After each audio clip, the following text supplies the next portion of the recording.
L'Algérie, nous continuons d'en parler avec ces étudiants qui descendent dans la rue chaque mardi. Depuis février, maintenant, ils sont à la 24e semaine de manifestation. Francisco Nampokura, on s'interrogeait donc sur cette demande, celle du dégagisme. Aujourd'hui, dans le viseur, il y a Abdelkader Ben Salam, il y a le général Gaïdi, un certain nombre de personnes.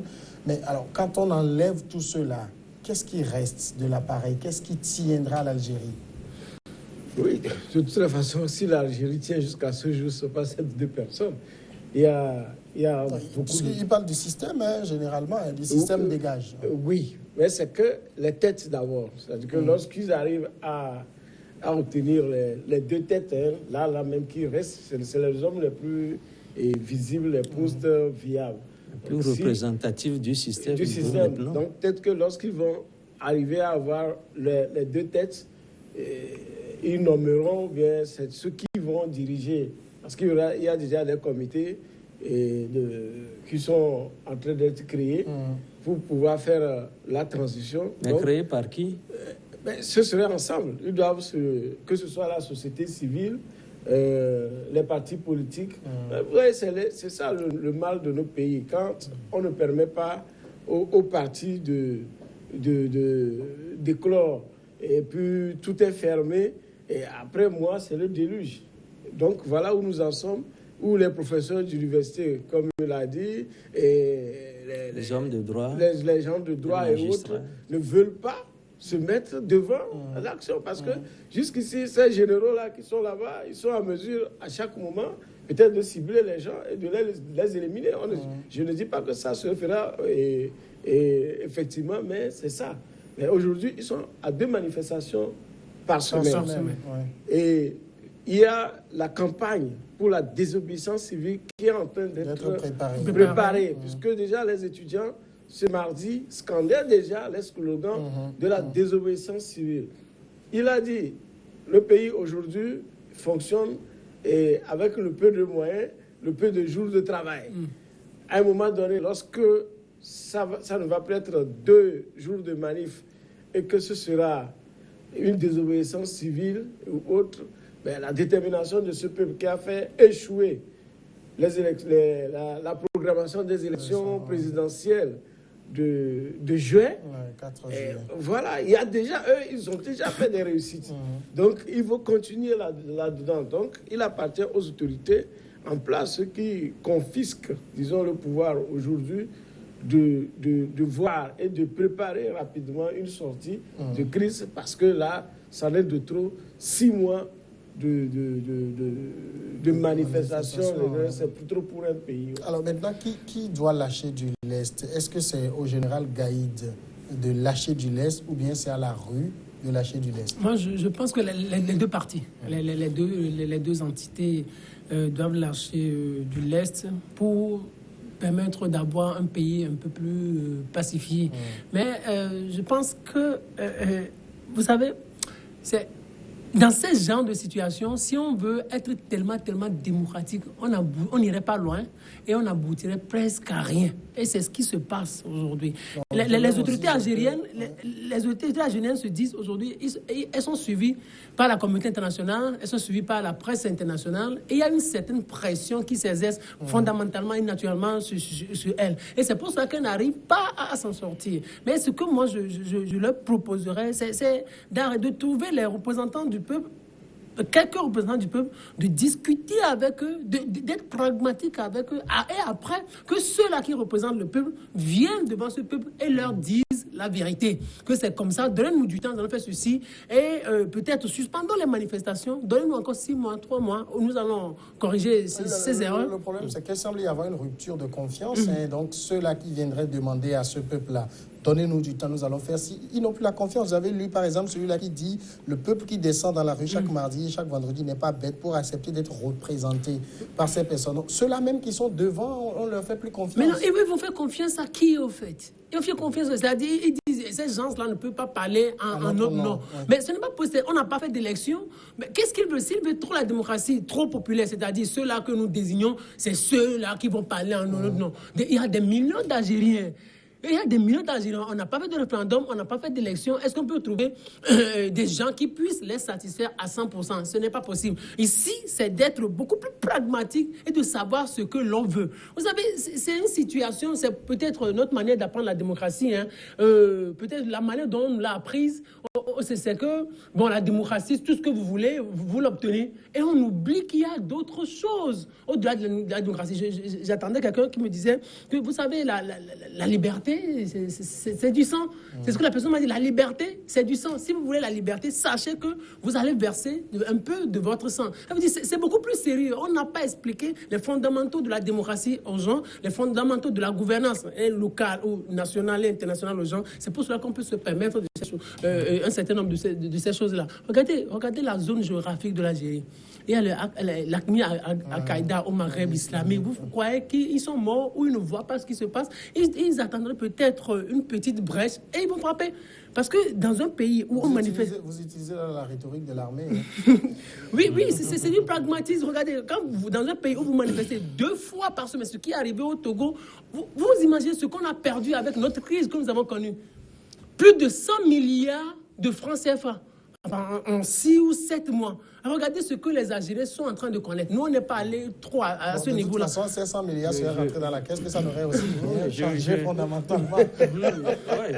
Je crois qu'on va faire plus simple et permettre, et serrer le sujet au plus près pour permettre aux gens de comprendre l'essentiel. Parce que ce qui se passe aujourd'hui en Algérie, c'est que le président a désigné un parrainage de 6 personnalités, de 6 personnalités. On en est là. Maintenant, ces gens-là proposent à ce qu'il leur rend, à propos d'étoffer ce panel-là, pas des gens qui sont des figures de la rue, en qui la rue peut faire confiance. Parce que tu poses l'action, c'est leur savoir qui de la rue ou du général Gaïd doit lâcher du lest. La rue ne peut pas lâcher du lest justement parce que la rue n'est pas organisée. La rue n'est pas représentée. Il n'y a personne qui aujourd'hui soit en mesure de parler au nom de la rue.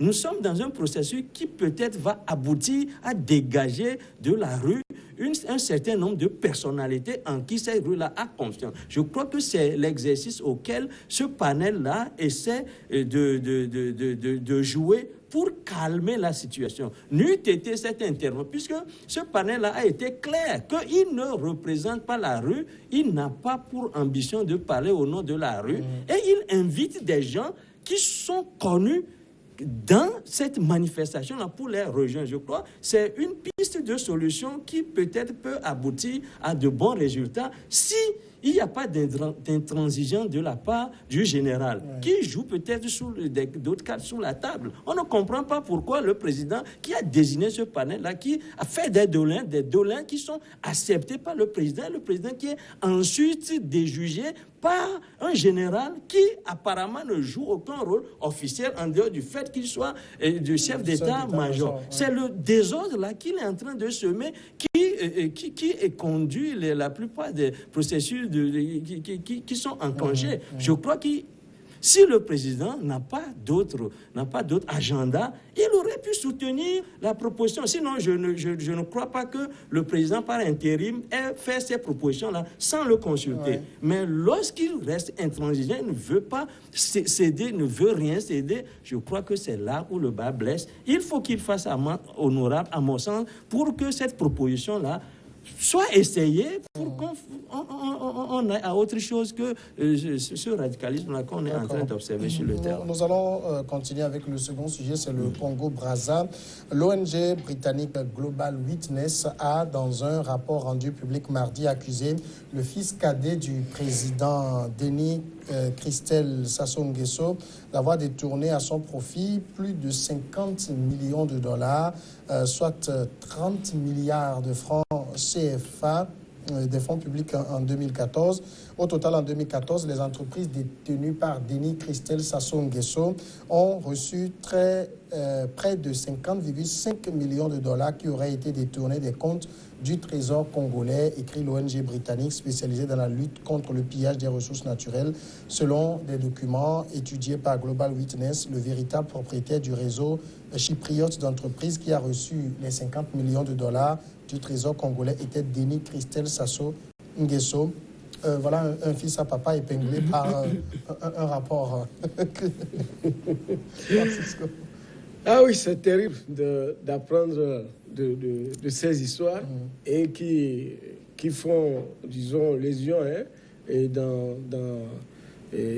comment on appelle, dans nos gouvernances. Ouais. Ce n'est pas le seul. On se rappelle du fils de Obiang, Théodorin, voilà, qui également est un multimilliardaire possédant des appartements, des véhicules de luxe, de monstres en Europe, qui a même été arrêté avec beaucoup d'argent et des objets de diamants et autres au Brésil. Je ne sais pas si le Brésil a pu restituer, parce que le tout devait aller dans le trésor du Brésil. Voilà ce cadet qui s'en sort. Ça, c'est une seule opération avec, disons, plus de 25 milliards de francs CFA. 30 milliards. Voilà, ok, 30 milliards de francs CFA. C'est énorme, c'est énorme. Et ça, ce n'est qu'un seul qu'on accuse. Ils ont créé des sociétés pour la concession, faire de la cartographie et autres du Congo. Et de société en société, dans chaque société, on crée une autre. Et donc, ce qui est empoché par la grande structure n'est pas dévoilé comme, comment on l'appelle. On n'a pas encore fait la lumière sur ça. Parce que c'est en découpant cet argent qui a été débloqué pour la structure mère qui a gagné le marché, et qu'en dessous, il y a d'autres structures, et qu'on découvre que c'est le fils du président de la République, Denis et Christelle Sassou Nguesso. Donc, et cet argent a échoué où? Cet argent a échoué en Europe et la grande partie en France, selon le document qui a été présenté. Et pour acheter quoi? Des biens de luxe. Et certainement. Donc, voyez-vous, c'est grave. Au même moment, nos pays manquent de moyens. On manque de moyens et une seule personne détourne ça en une seule opération. Qu'est-ce qu'il a pu, disons, détourner depuis sa naissance? Ça veut dire depuis, voilà, puisque depuis sa naissance, il a un compte garni. Et ce qu'on a détourné, il vous l'a dit apparemment. Voilà. Et maintenant, quand vous voyez tous les autres fils, les membres... Parce qu'en même temps, il y a également sa sœur, Claudia Sassou Nguesso, qui est accusée d'avoir également détourné 12 milliards de francs CFA. Mais justement, ça ce n'est que ce qu'on a vu maintenant. Ce qui est fait depuis. En quittant la famille Sassou, il faut voir maintenant les collaborateurs. Si eux, ils ont pu détourner ça, qu'est-ce que le ministre des Finances, lui va détourner? Parce que c'est lui le patron de l'argent. Il sait qu'en détournant, et il sait qu'en finançant ce marché, voilà, telle retombée irait quelque chose. Voilà, donc vous voyez, toute la filière, ça fait que d'année en année, c'est l'argent même qui devait servir au développement du pays qui est ainsi dilapidé. Au même moment, affirmé, est-ce que c'est parce que c'est Global Witness qui le dit qu'on doit prendre cela pour argent comptant? Non, ce n'est pas seulement ça. Quand on parle de corruption par rapport à la famille Bongo, à la famille Sassou, c'est des choses qui sont vraisemblablement vraies. Parce qu'il y a beaucoup d'enquêtes qui ont toujours été menées dans ce sens. Vous imaginez qu'en 2015, il y a l'ONG et Transparence Internationale qui avait parlé de cette affaire-là. Et il y a même la justice française qui s'est saisie du dossier. Et là, on parle de bien mal acquis. Il y a la famille Bongo, la famille Nguesso, la famille Obiang Nguema. Donc, ce sont ces familles-là qui gouvernent ces pays, la Guinée équatoriale, le Gabon et le Congo, Brazzaville. Donc, quand des organisations non gouvernementales en parlent et régulièrement, peut-être il y a une part de vérité. Parce que ces familles-là n'arrivent pas à prouver le contraire de ce qu'on leur... ou n'arrivent pas à prouver ce qu'on leur reproche fondamentalement. Vous imaginez, en 2015, on sort une enquête en France, on découvre 2 belles villas de luxe, quelque part en France, qui appartiennent à la famille Nguesso. Et on découvre 15 voitures de luxe. Vous savez, ce que moi je dis, la corruption, ça existe partout. Et c'est comme hier ou avant-hier, je m'amusais à lire un rapport du Parlement européen qui parlait de la corruption, qui disait que les pots de vin, ça existe en Europe. Et ça a coûté énormément. Ça a coûté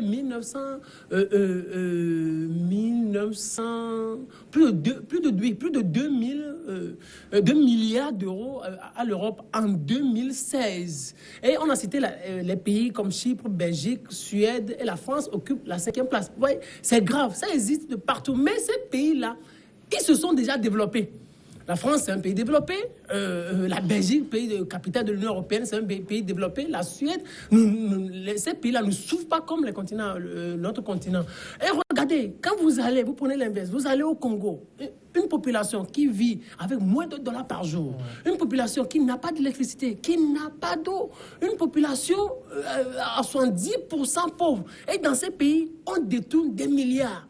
Je pense que c'est grave. Ça, c'est grave. Les dirigeants africains doivent se remettre en cause et éviter ça au maximum. Bien sûr, on ne peut pas contrôler la corruption à 100%, mais on peut essayer de lutter contre. Qu'est-ce qu'il faudrait faire? Il faudrait mettre en place des lois bien fortes pour que celui-là qui arrive, ce n'est pas une question d'enfant à papa ou d'enfant chéri à papa, non, mais celui-là qui occupe une responsabilité dans le pays, qui doit déclarer ses biens, qui doit être suivi de près. Alors, Chris, le rapport de Global Witness révèle également que cet argent détourné a pu être placé dans des paradis fiscaux, notamment les îles Vierges britanniques, dans le Delaware, l'État américain. C'est-à-dire, quelque part, il y a une facilité qu'offrent ces pays quand ces fils à papa apportent de l'argent dont ils savent qu'ils n'ont pas, leur travail ne leur permet pas d'avoir ces ressources, mais ils ne refusent pas les recevoir.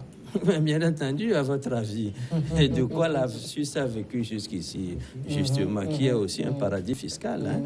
Et il faut le dire, lorsque vous m'amenez de l'argent, je fais du commerce avec ça, j'investis ailleurs avec ça. Et souvent d'ailleurs, une bonne partie de ces sommes-là ne sont plus retournées parce que y a, celui qui a déposé meurt entre-temps, il faut le cas Mobutu. Donc c'est des fonds que vous placez. De son vivant. Lorsqu'il veut en jouir, on lui demande de prouver l'origine de ça. Et puis l'argent là reste de son vivant. Et puis il y a, je voudrais dire pour commencer sur ce dossier-là, que l'Afrique aujourd'hui en donne davantage à l'Occident, plus qu'il en avait donné au temps de l'esclavage, au temps de la colonisation. Et aujourd'hui, on le fait sans y être forcé. Et on le fait avec la complicité des nègres marrons, de ceux qui sont ici, qui sont en principe les supplétifs du maître d'hier, qui sont là et qui font le travail à la place de l'impérialisme. Imaginez par exemple que le fils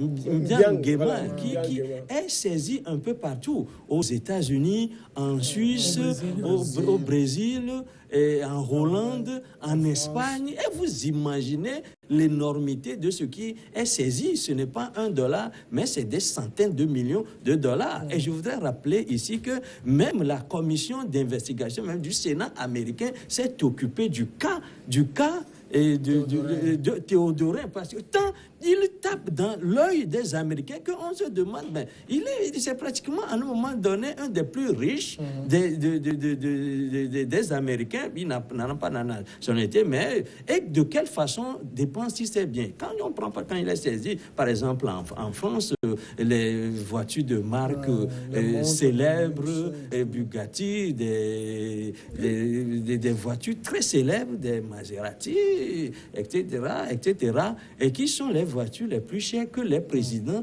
qui ne peuvent pas s'offrir, ce sont ces voitures-là. Et lorsqu'on parle du cas du fils Sassou Nguesso, il n'y a pas que celui-là. Vous avez parlé justement du cas de la fille Claudia, mais il y a les cousins, le neveu Wilfried, le neveu Wilfried qui en Europe investissent dans la SAP. Vous savez, c'est cet esprit cher-là, à cette partie de l'Afrique-là, où on veut taper dans l'œil du passant, on s'habille de façon distinguée, et on croit que c'est une culture qui les élève, qui en vérité, au Togo, ici, ce sont des choses que nous, qu'on ne considère pas du tout. Mais sinon, pourquoi que c'est surtout en Afrique centrale, et en plus dans les pays qui qui ont une rente pétrolière confortable. C'est dans ces pays-là qu'on trouve. Et de surcroît, ce sont des pays surendettés. Aujourd'hui, on ne peut pas comprendre que le Gabon soit un pays surendetté, que le Congo ait vendu pratiquement tout son pays,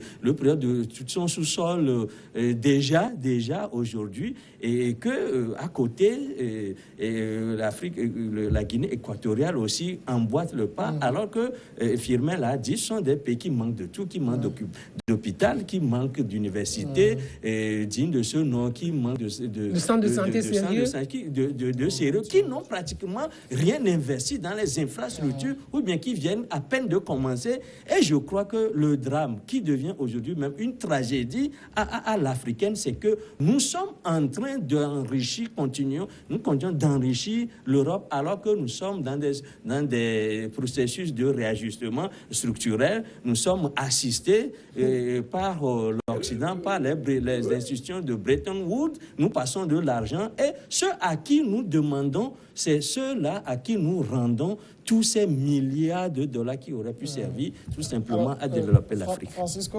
généralement, quand ces enfants-là font ces détournements aussi impressionnants, c'est, comment dire, hors contrôle de leur papa ou leurs papas sont pareils. Non, ce n'est jamais au contrôle des parents.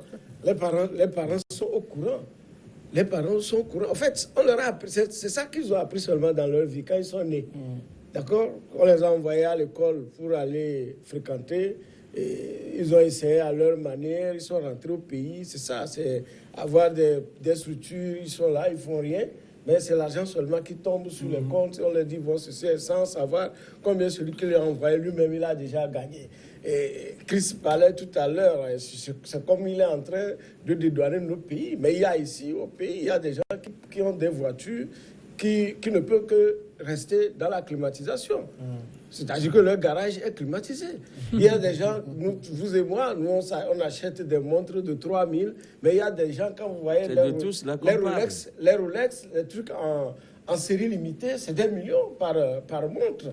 Mais, et puis, tout dernièrement ici, il y a eu un procès qu'on a essayé de présenter comme OTR, comme le plus gros scandale de 17 milliards de combien de douaniers là, et 5 douaniers. Regardez, 5 petits agents subalternes sont arrivés à prendre 17 milliards. Encore faut-il que ce soit vrai, parce que ça peut aussi que de gros poissons aient mangé et puis on fait porter le chapeau. En tout cas, c'est la justice qui a dit là. C'est la justice d'être impartiale. Ils ont dit qu'ils n'ont détourné que 8 millions. Maintenant, quand vous voyez... Ils le disent. Non, vous voyez, même dans nos codes, la dernière fois, le code des impôts qui a été voté et tout le monde a crié chose. Ils se sont arrêtés en route. Il y a même un test qui devait permettre à l'OTR et à autres de diligenter les enquêtes sur des gens qui présentent des signes extérieurs d'aisance. Voilà, aisance. Mais arrivé là-bas,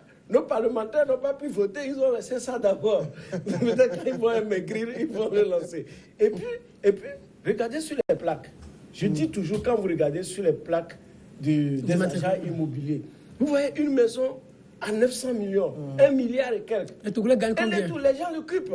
Vous voyez, vous avez quelqu'un avec qui vous avez fait l'école jusqu'à arriver même au BPC, la personne disparaît. Des années plus tard, elle réapparaît avec... on donne des diplômes qu'on ne connaît pas les couleurs.